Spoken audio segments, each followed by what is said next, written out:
Om Vakratunda Mahakaya Suryakoti Samaprabha Nirvignam Kuru Me Deva Sarvakaryeshu Sarvada Om Shri Mahaganapataye Namaha Om Shri Gurubhyo Namaha Harihi Om Sadashiva Samarambham Shankaracharya Madhyamam Asmadacharya Padyantam Vande Guru Parampadam Padgurubhyo Namaha श्रुतिस्मृतिपुराणानामालयं करुणालयं Namami भगवत्पादं शङ्करं लोकशङ्करं शङ्करं शङ्कराचार्यं केशवं बादरायणं सूत्रभाष्यकृतौ वन्दे भगवन्तौ पुनः पुनः ईश्वरो गुरुरात्मेति मूर्तिभेदविभागिने व्योमवद्व्याप्तदेहाय दक्षिणामूर्तये नमः ओम श्री मेधा दक्षिणामूर्ति स्वामिने नमः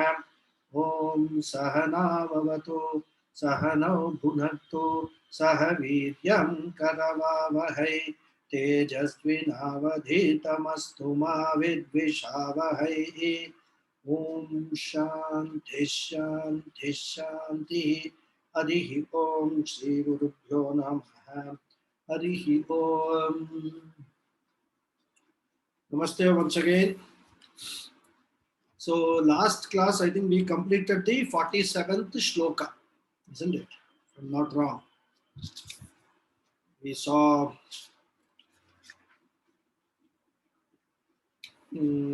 yes, I think we saw the example of the wave and water, right? And I also explained about the diamond and coal and all. So vyavaharika bhedam saha api pashyati. So that Advaitin knows the difference that are superficial, but the identity is a fact. So jnana chakshuhu ikshate, he said, Acharya said. Okay. Now we will go to the 48th verse.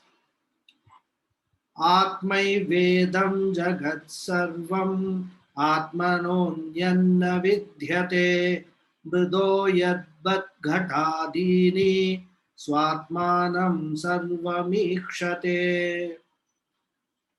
So the topic of this Brahma Jnanam, in the sense of nature of that Brahma, is continuing, right? So he says, Idam Sarvam Jagat Atma Eva. For Sanskrit students, it's called Bodha Samanadi Karanya, right? So many sentences we will come. Bodha. Something is said that, well, something which is there, it is said to be something other than that. Sarvam Khalvidam Brahma. One sentence is there. Brahmai Vedam Vishwamidam Varishtam. All Upanishad sentences, all in Bodha Samanadi Karanya. So it's not too much Sanskrit is involved, so we'll continue. So the whole world is nothing but Atma. Idam Sarvam Jagat Atma Eva. That is what he says, right? Now, what does that mean? We have seen the Rajju Sarpa example. So it is exactly like saying Sarpaha Rajju Eva. The snake is nothing but rope. But if it is said like this, anybody will think that, what is this fellow talking? How can a snake be a rope? A snake is a snake, a rope is a rope. What is he trying to say? Snake is a rope, right? So this question will come, and they will have a question mark over the guru who is trying to tell this. If they have not heard the Vedanta background, suddenly they enter the class and the guru is saying, snake is rope. Then they will think something wrong with the guru, right? So if a person whom you know will not say anything wrong tells that the snake is a rope, how are we supposed to understand it? How should we actually translate that? It means that what you are seeing falsely as a snake is in reality a rope only. That is how A person who understands that the Guru is not talking nonsense will understand this, right? And of course, he will have to have a little background of the Vedanta also. That is why happens. You go and tell people this Jagat Sarvam Mithya Eva, then they will say there's something wrong with this fellow. Because we are experiencing the Jagat, we are seeing the Jagat. How can it be Mithya? And another problem with those people also is that they don't understand what is meant by Mithya. Because they see Mithya somewhere dictionary false. So they think that this whole Vedanta, Advaita Vedanta is falsifying the Jagat. They won't accept it. Nobody will accept it. Even the Vedanta, the Jnani will not accept that the Jagat is false. Because the Jnani himself experiences the Jagat day in and day out. How can he say it is false? So the word Mithya is a technical word which needs to be understood very, very carefully.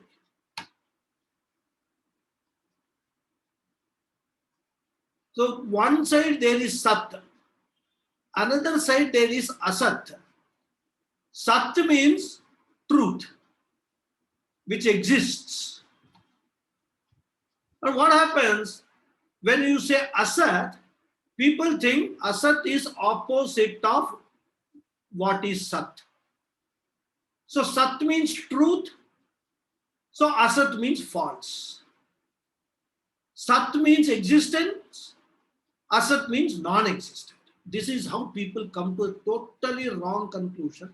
Not only ordinary people, even the people who belong to, who profess other philosophies, this is their problem of trying to understand exactly what is being conveyed here. About the Jagat, there is another beautiful sentence. As Sat Asat Bhyam Anirvachaniyam. What is this world? It is non-existent, or it has a dependent existence on Sat. But it looks as if it is existing in reality. So it is Anirvachaniyam, which cannot be explained. There's another, this is another definition which is very close to what exactly it is. So you cannot say what this world is. And Mithya is another word which exactly means this one. Mithya does not mean false or non-existent and all that. So that is one of the first things that we have to understand. What this word Mithya actually means. Okay. So when we understand, then the Guru says that the snake is a rope, we have to understand that what appears as a snake is actually a rope. That is how we have to understand. Agnya drishtiya sarpaha. Sarpaha asti. Agnya drishtiya means from the knowledge of, from the standpoint of ignorance. Agnya, right? Agnya drishtiya sarpaha asti. Vignya drishtiya Rajjuhu asti. With the knowledge of the actual fact, what exactly it is only a rope.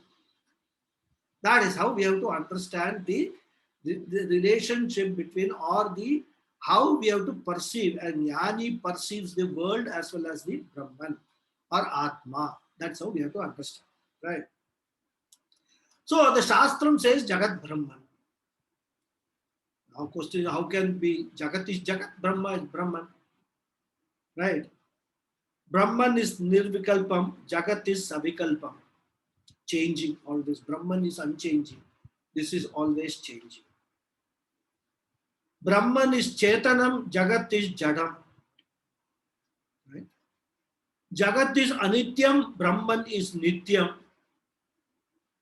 All Viruddha dharmas, Viruddham, opposite attributes between Jagat and Brahman. How can then be Jagat and Brahman be equated? How can Acharya say Atma Vedam Jagat Sarvam? Whole world is only nothing but Atma Eva. How can he say that? That's the question will come. Right. So what we have to understand is that what one is falsely or due to ignorance, I wouldn't even use the word falsely, due to ignorance, mistaking this jagat, right, as real is factually Brahman only. So, which means that seeing Jagat is an error, a superimposition, a kalpana, it is like a dream, swapna. So, sarvam idam atma eva anatma nasti. There is nothing called anatma. Another shocking statement now. All along we have been saying atma, anatma, viveka and all. And you come to the 48th sloka and say that there is nothing called anatma, there is only atma. It's not shocking. This is the methodology of Vedanta. Go on assuming x, x, x, and then keep on removing all the x, y, z in the equation. To arrive at to particular stage, use x factor. Once you have arrived at that stage, remove the x factor and introduce a y factor. Then afterwards, when you achieved it to the next stage, remove the y and introduce a z factor. So like that, Vedanta, from one stage to another stage to another stage, takes the student, the sadhaka, stage by stage.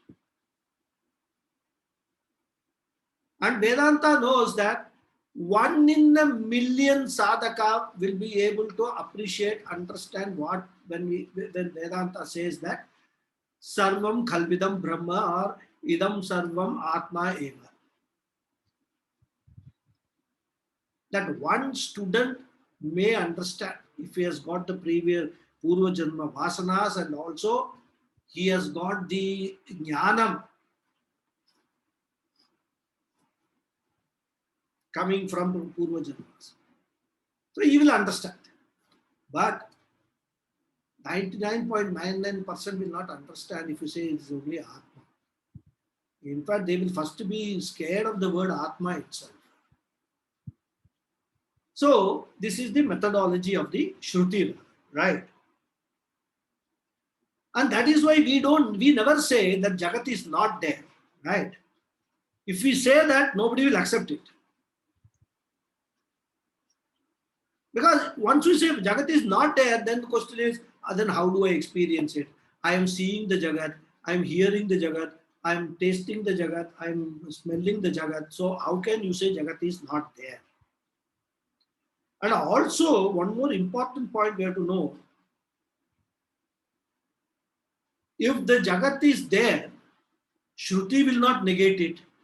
Shruti cannot negate it. Because Shruti is not viruddha to facts.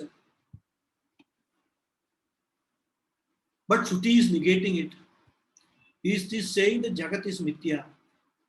So we have to apply our mind, analyze, and then try to understand what exactly is what Shruti wants to say. Take the example of Sarpam itself. We are negating the Sarpa, the snake. Question is whether the snake is Sat or Asat. We are seeing a snake on the rope. As long as you see the snake on the rope, it is Sat only for you. So if we say the snake is there, it cannot be Asat. If it is not Asat, we cannot negate it. And if we say the snake is not there, then we cannot experience the snake. Now, how do we even say that there is a snake? So, Sat chet na bhadyeta, Asat chet na pratiyate. So, we are in a totally a confused situation. What is this? If it is there, it cannot be negated. If it is not there, then it cannot be seen. but we are seeing the snake and negating it at the same time. Or at least we are not negating, a guru is negating it for us, trying to tell us that there is no snake, it's only a rope. So similarly, the world we are seeing it, experiencing it at the same time, we are negating it also from Shruti's point of view. So it is neither Sat nor Asat, Mithya. That's why I said Sat Asadbhyam Anirvachaniyam. You can call it is neither Sat nor Asat, or you can say it is Sat and Asat at the same time. What will you call that? Anirvachaniyam only, it cannot be explained. And simple word for that is Mithya.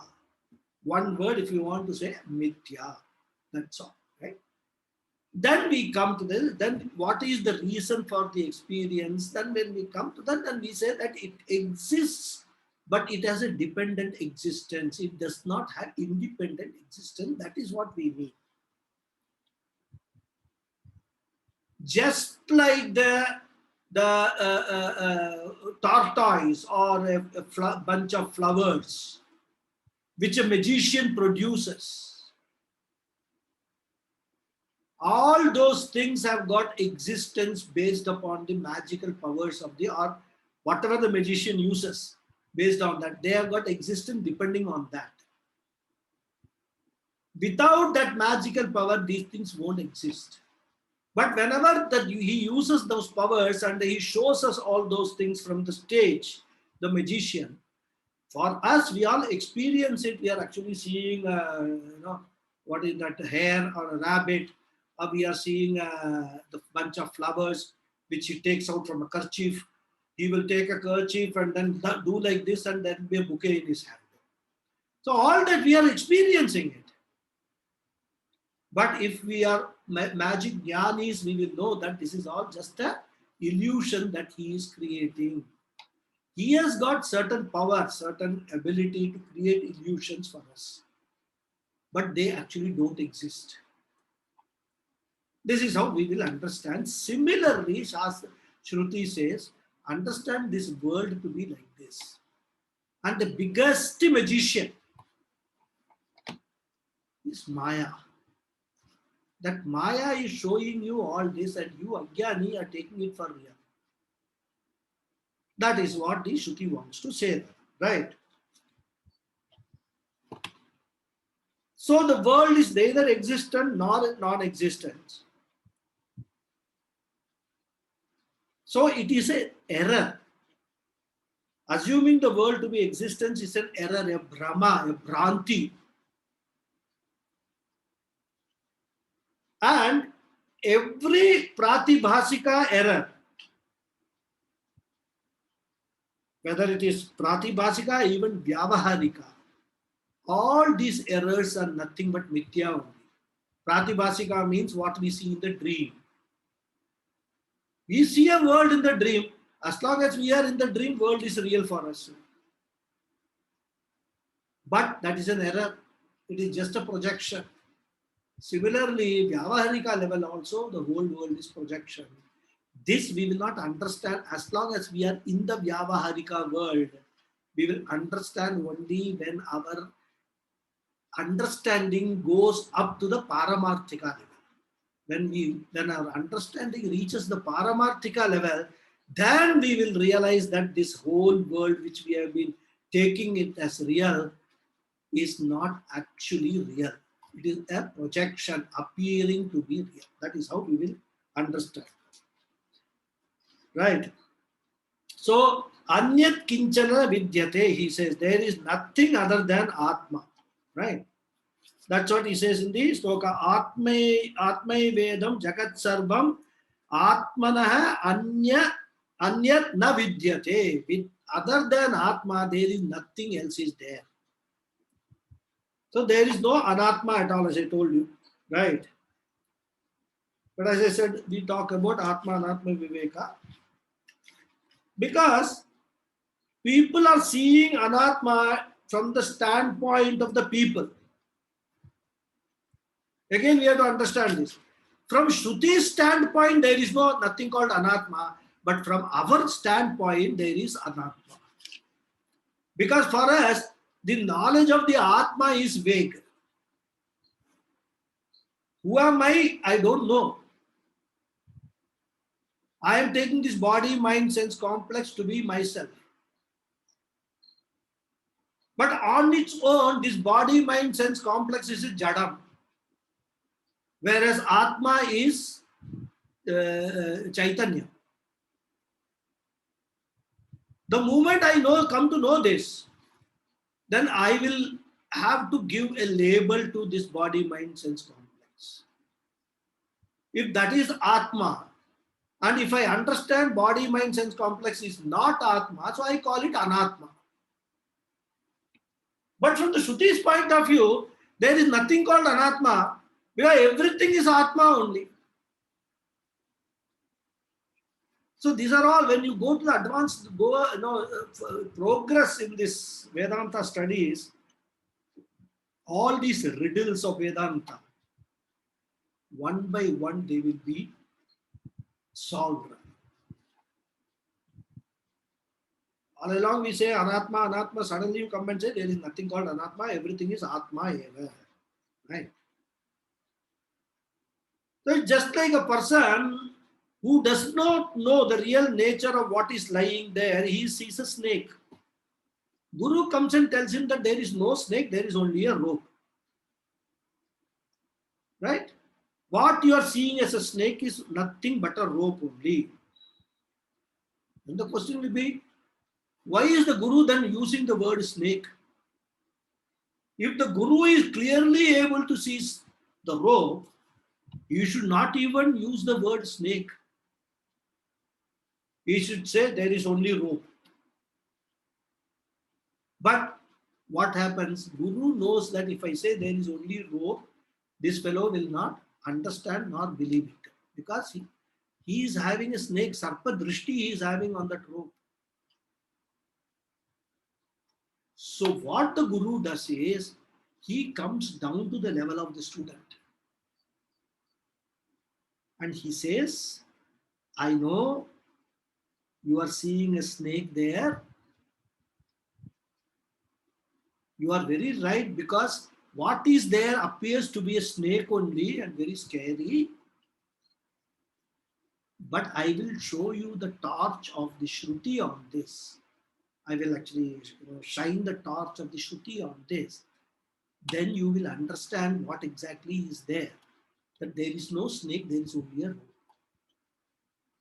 That is the reason why the Guru also uses the word snake. He goes along with the student. Similarly, whenever we are using the word Anatma, Shruti comes down to our level. First accept, there is Atma, there is Anatma. Okay, good, okay. And then Shruti will say, continue your studies, you will realize, you will understand there is nothing called Anatma. Because everything is Atma only. And this entire Jagat, Adhishtanam is Atma. The reality is only Atma. Everything else is Mithya. So there is nothing called Anatma. Understand that. Whenever you are experiencing anything, whenever you are using any of your 5 sense organs to experience anything, the respective fields, understand that you are actually experiencing the Atma only. That is the reality. Everything else is just a Nama Rupa, a name and form, which will come now and go away. Temporary period. It may last from 1 minute to maybe 100 years. Go away. Anatma. So, if you want to use the word Anatma, Shruti says, I will also go with you. I will use the word Anatma. But eventually, what you need to understand is that there is nothing called Anatma. There is only Atma. Whole Jagat, there is only Atma. Nothing. There is only Sat Chit. Existence, consciousness. That is what is there in this Jagat. That is the Adhishtanam of this Jagat. And that Sat and Chit is manifesting in yourself, and that is why I call you Atma. And when the Sat and Chit is manifesting in you, there is Ananda also is manifesting in you. What is that Ananda? Purnatvam. What is that Purnatvam? Because Atma or Brahman is limitless, Anantam. So Anantam eva Anandam. Because of your special nature of the equipment you have, the Antakaranam you have, my dear, you can experience, or you can, okay, we can use the word experience, all these three, Satchit and Ananda, as your Swarupa. You can understand that as your Swarupa. That's what Shruti says. Okay. So from Shruti's vision, there is nothing called Atma, Anatma, Viveka at all. Okay. But since people are mistaking this Anatma as Atma, body, mind, sense complex as myself, therefore, Anya Drishtya Atmana Asti. Shruti Drishtya Anatma na Asti. Okay. Anya Drishtya Anatma Asti. Shruti Drishtya Anatma na Asti. This is how we have to understand. So as I told you, Shruti comes down to the level of Ajnani and then holds his hands and takes him slowly from the Anatma vision to the Atma vision. Just change in the vision is what is required, right? Atmanaha anyat na kinchana. Therefore, Anatma is called Anuvada, which means temporarily accept Anatma. Shruti doesn't accept it, but it says, okay, if you want temporarily, you can accept Anatma. Many times, when we go and earlier it used to be that, I don't know nowadays it is there or not. If you want to go and take a driving license, you pass the test and all that, they will issue initially a temporary license, a paper license, because the original driving license, it will take maybe about 15 days or 1 month for that to be given. Till such time, you can use a temporary license. Police will not catch hold of you. If they catch you, you show the temporary license. My license is approved. So, but that is only for a limited period. You cannot permanently drive based on the temporary license. At some stage, you will have to go and surrender the temporary license and get the original license. This was the earlier system. I mean, when I don't know now what is the system, but the example is relevant because acceptance of Anatma for a temporary period says it's okay, fine. But you cannot go right up to the Jnani stage saying Anatma, Anatma, Anatma. You have to get rid of this Anatma vision and say there is only Atma. Sarvam khalu idam Brahma eva asti. Everything here is only Brahman or Atma. Here it says Atma. Right?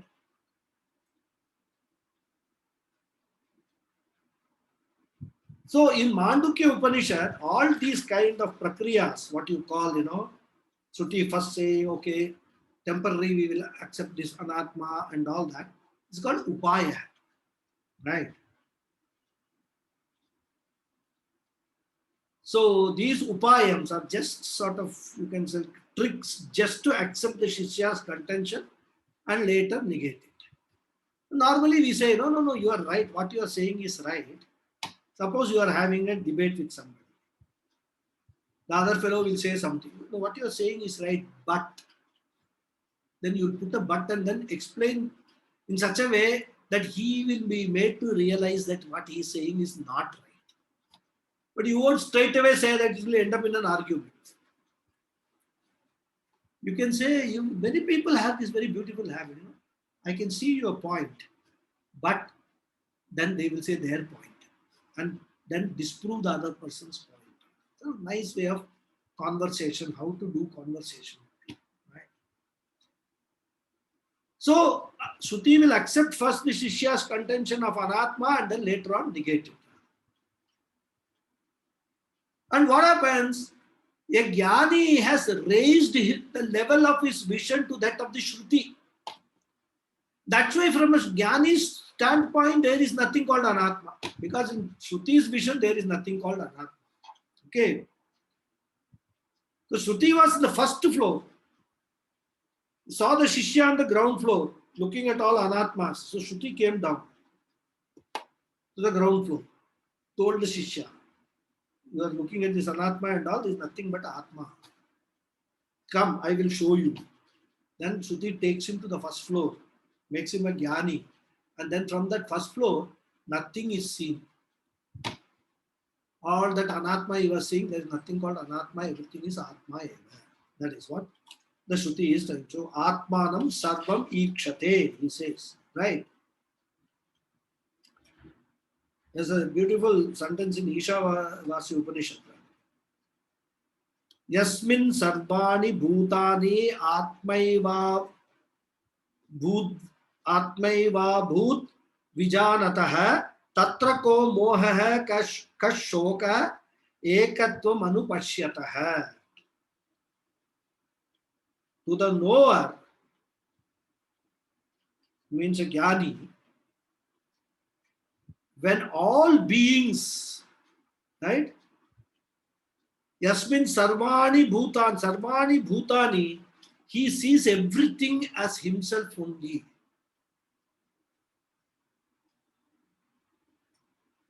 I am the adhishtanam of this entire world. Everything is that Atma only, and I am also that Atma. There is no difference between me and anything else that is being experienced. Once he gets that vision, he says, Ko moha hai, ka shoka hai. What delusion that fellow can have, that person can have, what sorrow that person can have. Because all delusion, sorrow is all by taking this Dvaita Drishti. Once you get the Advaita Drishti, there is no scope for sorrow or moha. I am the only one Atma existing. That's it. Nothing else exists. That Drishti has to come. And we cannot see that. We can't have that Drishti with these two eyes. We can't have that Drishti by just hearing about it. We can have that drishti only by cognition, recognition of this reality, which with Shruti as the pramana and having Shraddha in the Guru Vakya. These are all essential for getting that vision. So that is what he is trying to say here. Swa Atmanam Sarvam Ikshate. That's exactly what he's saying. And he gives an example. Yadvat Gatadini Mridaha. Yada Vidwan Gatadini Mridaha Anyani Na Ikshate. So a Jnani, a Mridjnani, whenever he sees a ghata, a pot, he will not see a pot. He will understand this pot is nothing but a nama rupam of the clay.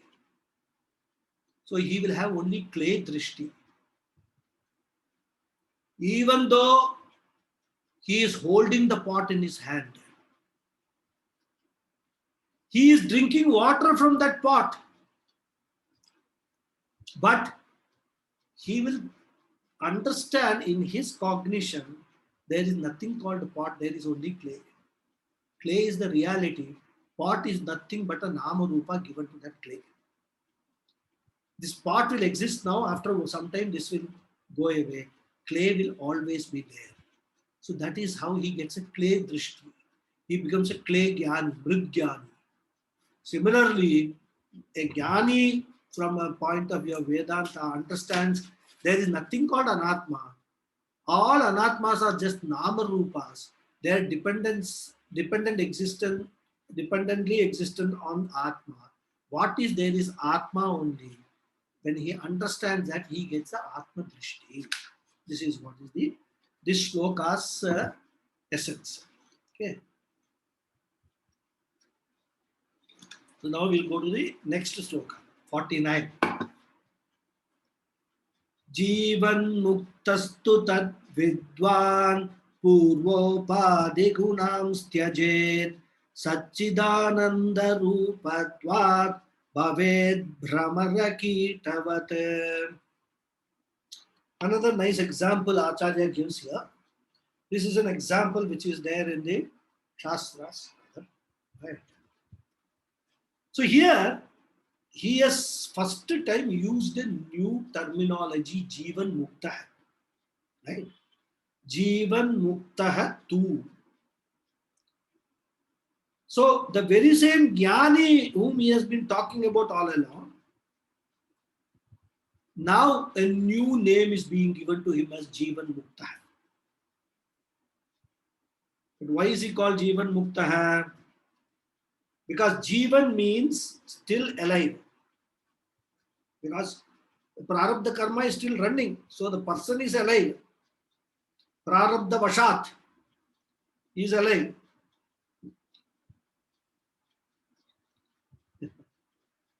Swami Paramatanda says, whose Prarabdham? He says, Shishya's Prarabdham. Why? Seriously? Because from a Jnani's point of view, there is nothing called Prarabdham. Because Prarabdham arises because of what? Karma phalam. Isn't it? A Jnani knows I am Akarta. I am Nitya Mukta hai, number one. And I am Akarta. I have never had any karma attached to me. So where is the question of any Sanchita karma, Prarabdha karma and all for me? When we look at a Jnani, say, why is Jnani still living and all that? Prarabdham, we say. But from his point of view, there is nothing called Prarabdha karma. Another shocking statement. All along you gave big lecture on law of karma. Now suddenly you say there is nothing. For us it is still there.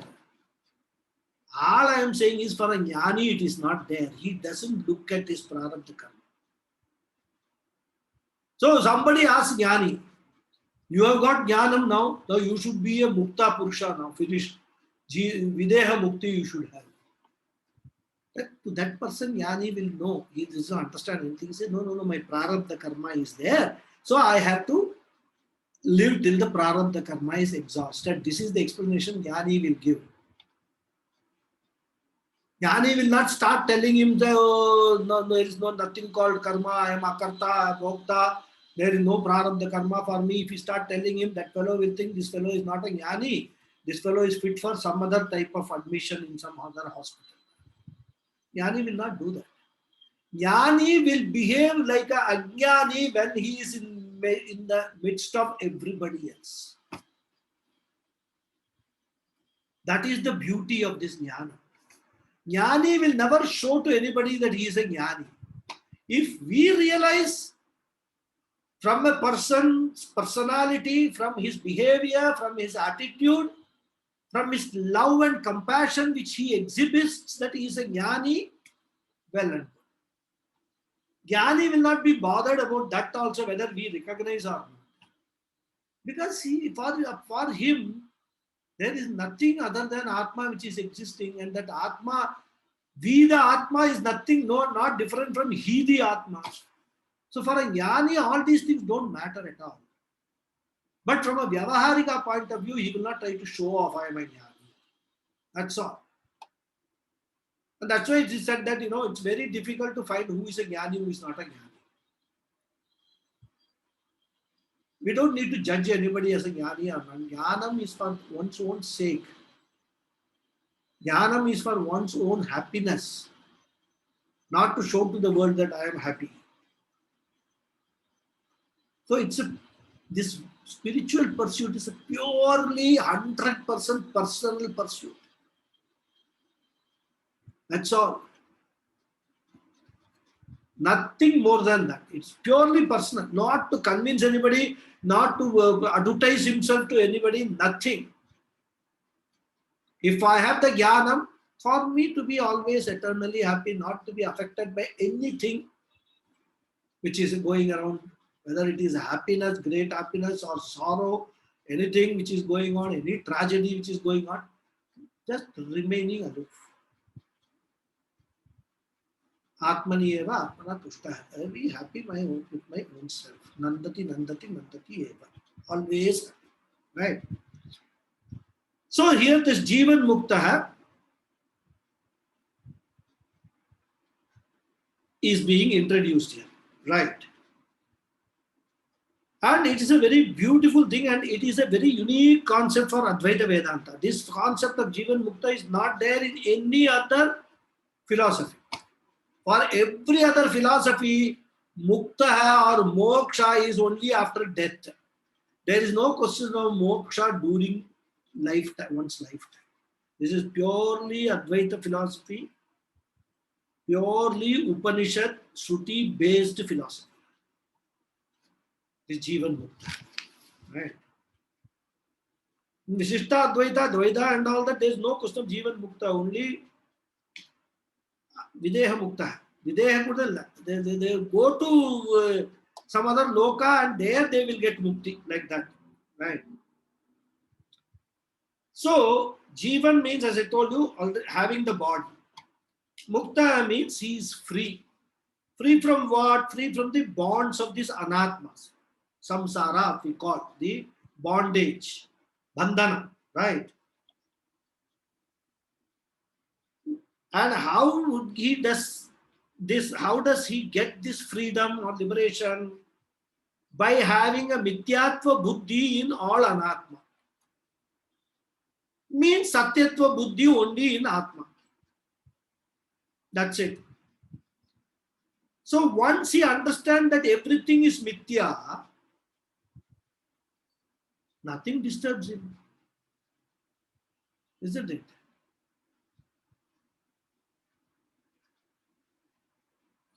Some example is coming in my mind, but I'm not sure of that. Okay.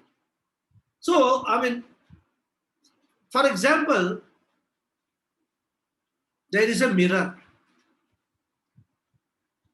And the mirror has got uneven surface. Okay. We see our reflection in the mirror. And what happens? Our face is like this. Our body is twisted and all that in that mirror. When we see that, will we get disturbed? Oh my God, what has happened to my face? Huh? Just now I saw in another mirror, my face was all right. But now I am seeing my face in the mirror, something has happened. It has turned like this, my body has become twisted and all that.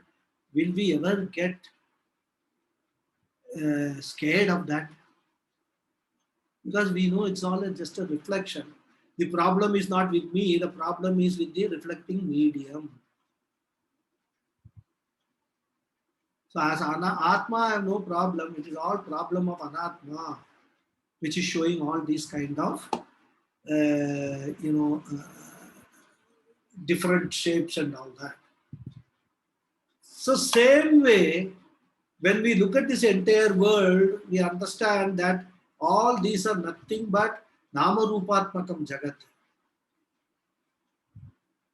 And that all from my vision, I am only seeing myself in this entire Jagat. Then nothing will disturb. Isn't it? Same case with our shadow also, rather. Another example. When we see our shadow, it will look, sometime when the sun is down and shadow is there, long shadow. Do we get scared of that long shadow? We don't. Because we know that is our shadow only. It is appearing long because of the particular angle from which the sunlight is coming. So like that, we can think of many examples rather.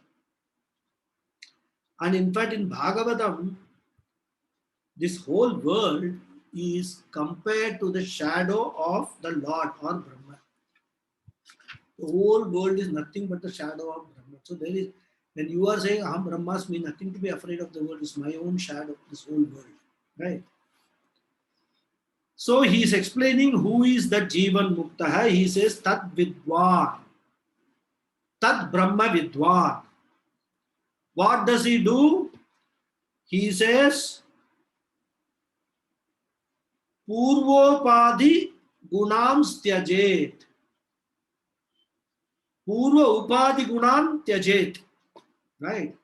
Upadhi here means Stula Sukshma Karana Sharira Ni Sharira Upadhis. Right? And Gunam means, Gunan means their properties of Stula Sukshma and Karana Sharira. So like Stulatvam, Krishatvam, we have seen all these, Stula Sharira Upadhis, there's the properties.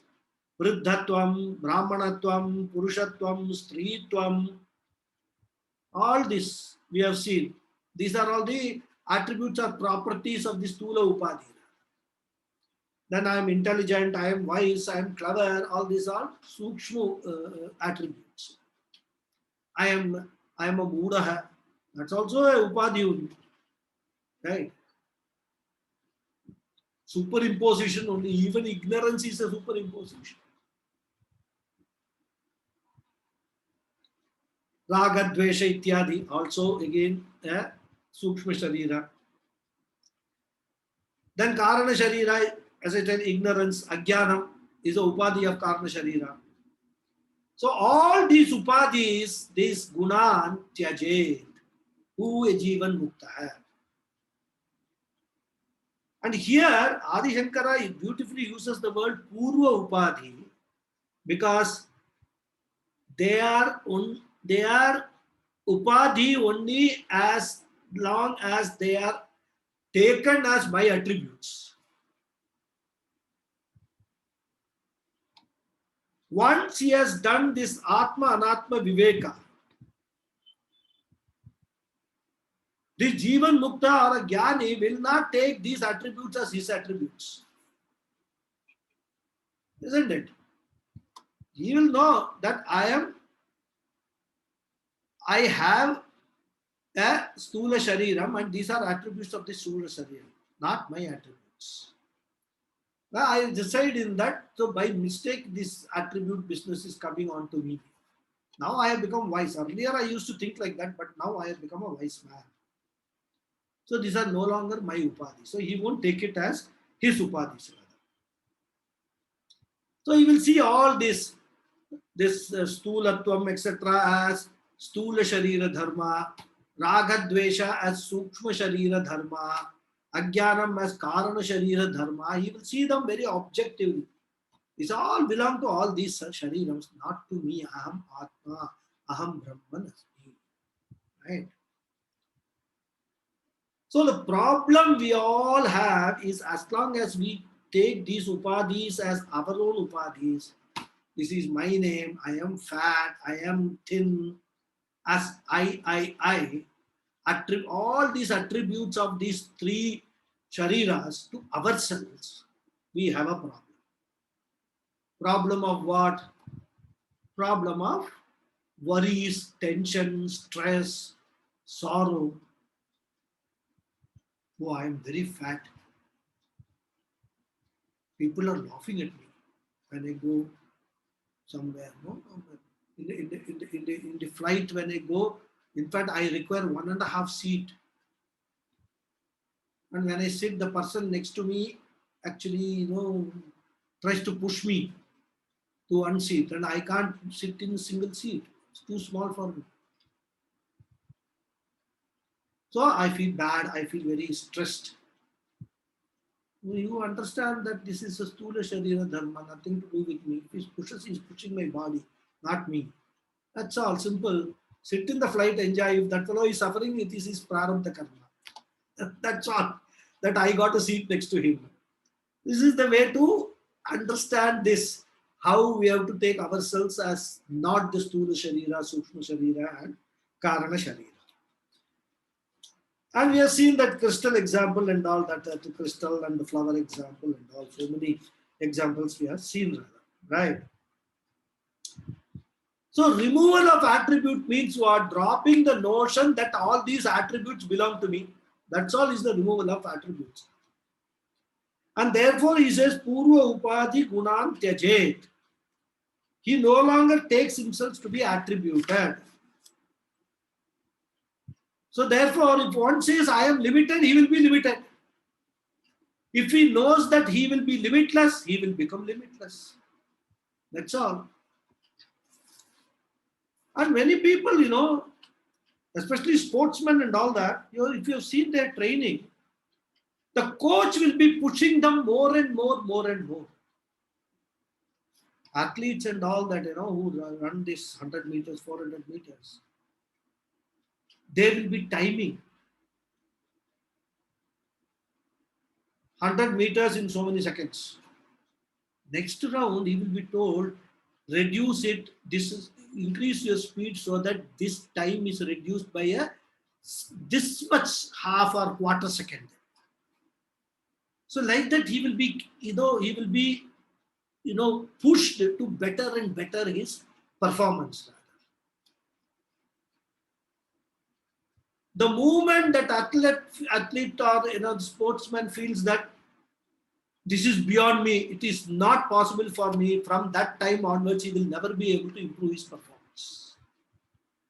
So the first thing that is required for success is a can-do attitude. Once you have a can-do attitude, you can achieve anything in this world. Many people don't achieve because they have this attitude of can't do. As they say in Hindi, mere bas ki baat nahi hai. A jnani will never say that. So if we take ourselves as can't do, we can't do it. If we take ourselves as limited, we will be limited. If we take ourselves as limitless, we will realize what that limitlessness means. Right?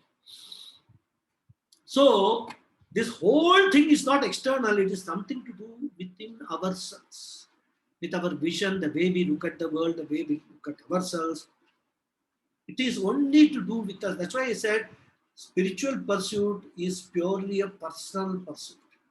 Nothing to do with any of the external things.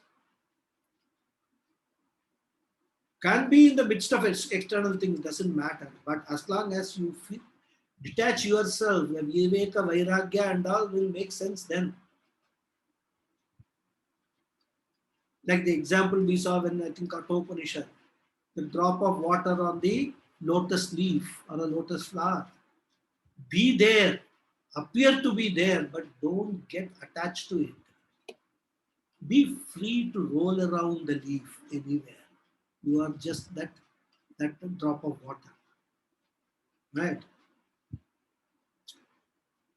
So the change is only in the correction of the thought, and that is why he says, Purva Upadhi Gunan Tyajet. But how to do that? He says Vivekena. Isn't it? And once he gives up this Upadhi or attributes, what happens to him? Sachidananda Rupatvat. Since his original nature is Sachidananda, till now he had superimposed all this asat on him, that this what is that, mortality, then jadatvam, achit, and anatma, this dukkham, anananda, dukkham, all these things he had superimposed on himself. Then asatoma sadgamaya, tamasoma jyotirgamaya, mrityorma amritam gamaya. Purna jnana. He gets, right? Once these things are all dropped, asat is dropped, then tamas ignorance is dropped, then what is that? Mritam is dropped, mortality is dropped. What is left? Sat Chit Ananda. Isn't it? So, original nature, one realizes, one understands. Satchidananda Rupatvad Bhavet. Brahma bhavet. Right? And he gives the drishtanta, Brahmara kidavat. Brahmara kidavat. So here we have to understand this example. What he implies is that this dropping of the anatma abhimana and owning of this atma swarupa is a gradual process. Doesn't happen overnight. It's a gradual process. Knowing is not a gradual process. Knowing is a process. If somebody tells you, you will know immediately. But dropping this abhimana, that's why nididhyasanam is very important. And nididhyasanam is the one which takes the longest of the time. Shravanam will not take time, mananam will not take time, but this viparyaya, this viparita bhavana which we have got, for that to get rid of, nididhyasanam is a sadhana and it will take a long time. As Swamiji says, for some people it will take the whole lifetime, nididhyasanam.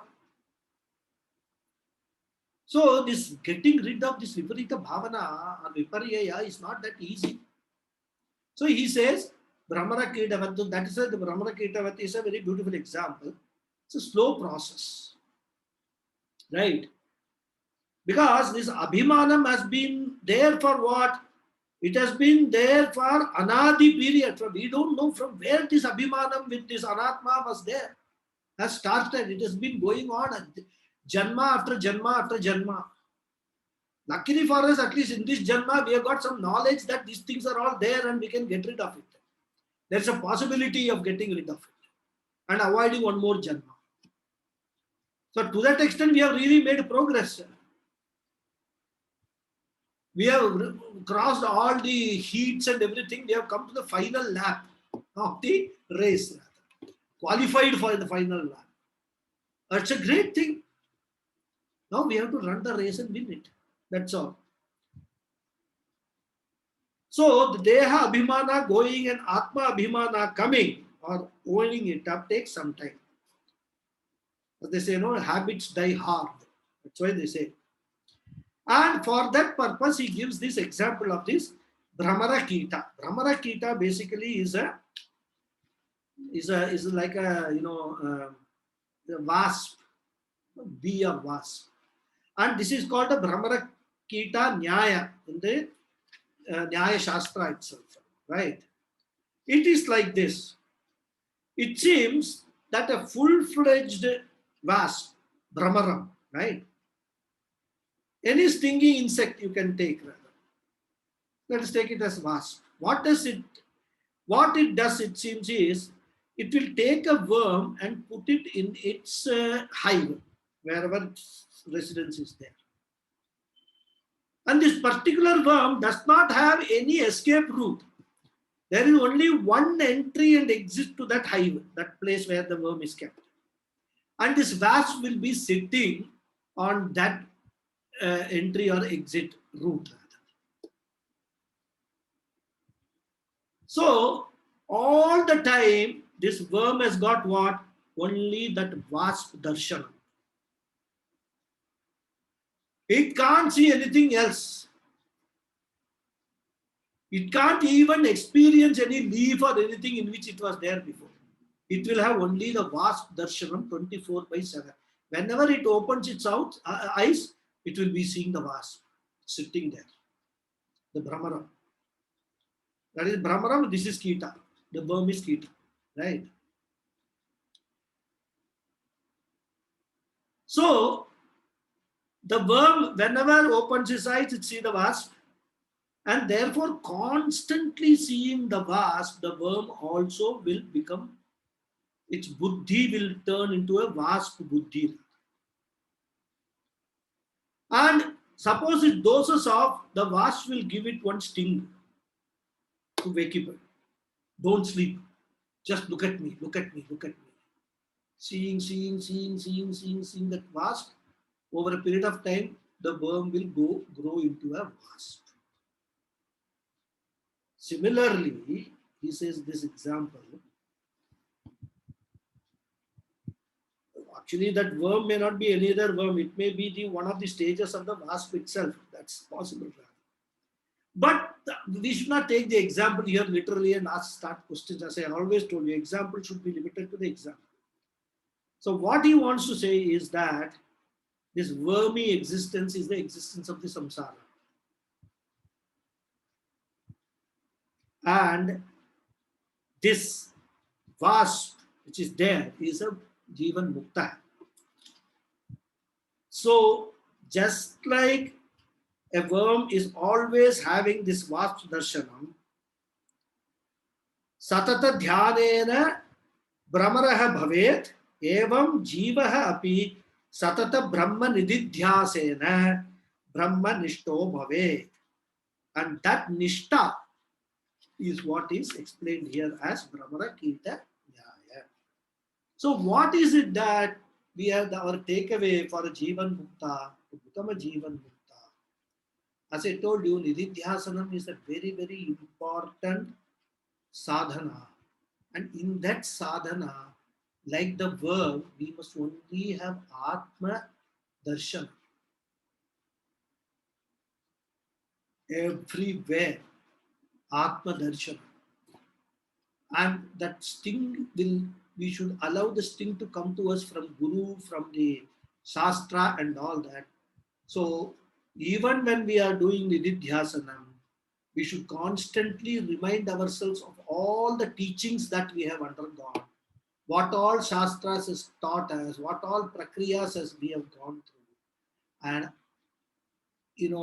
contemplate on this thought, Sarvam Kalvidam Brahma or Sarvam what is Sarvam Jagat Atma Eva. This is what is the essence of this sloka. Okay, we'll stop here and continue in the next class. Om Purnamadav Purnamidam Purnat Purnamudachyate Purnasya Purnamadhaya Purnameva Vasishyate Om Shanti Harihi Om Shri Guru Om. Thank you all. Nika, I think Gopalakrishna Mama is also missing. Looks like he is also missing. 2 people missing. Okay. Right. Any question? Nothing? There are no questions. We will end the show. Okay, Mama. Namaskaram. Hari Om. Thank you very much. Hari Om. Hari Om. Hari Om. Namaskaram.